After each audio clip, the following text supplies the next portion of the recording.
Ne yapıyorsun Ela? Ben meyve suyu sıkıyor. Sana meyve suyu sıkıyor mu? Sık bebeğim.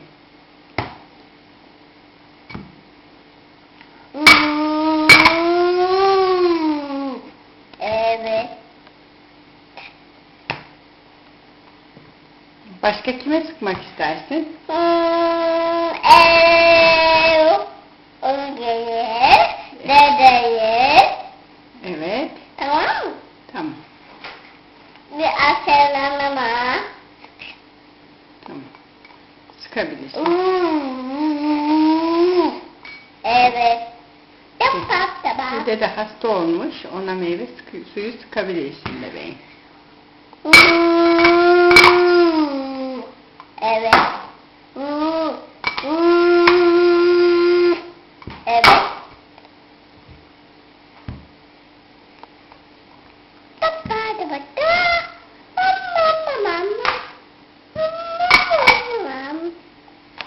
Portakallarını nasıl sıkıyorsun Ela'cığım? Şöyle sıkıyorum, göstereyim sana. Şöyle sıkıyorum, biliyor musun? Evet. Bir bak bana. Gördüm. Bir bana bak. Anladım. Bir Özge'ye sıkıyorum, bir de dedeye. Evet. Teşekkür ederim bebeğim. Teşekkür ederim. Ne sıkıyorsun? Meyve suyu. Meyve suyu. Hangi meyve o? O elinde tuttuğun ne öyle? Portakal. Portakal mı? Sık bakalım hadi. Sen dokunamazsın. Dokunamaz mıyım? O Ela'nın meyve suyu. Ela yapabiliyor sadece. Neden alamayım de? Neden alamam diye sor bakalım.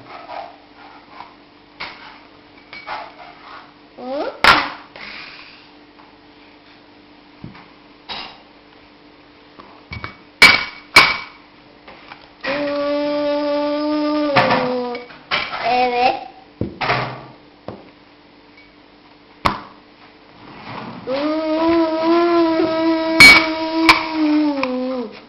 Evet. Evet.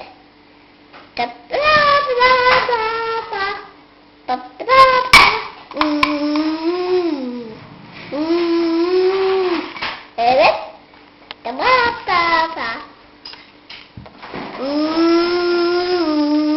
Tamam. Akşam gelince annene de sık, tamam mı, portakal suyu? Babama da sıkacağım. Babana da. Evet.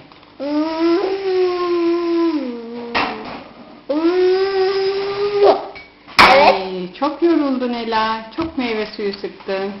Çok Çok iyi. yoruldun. Çok yormadım.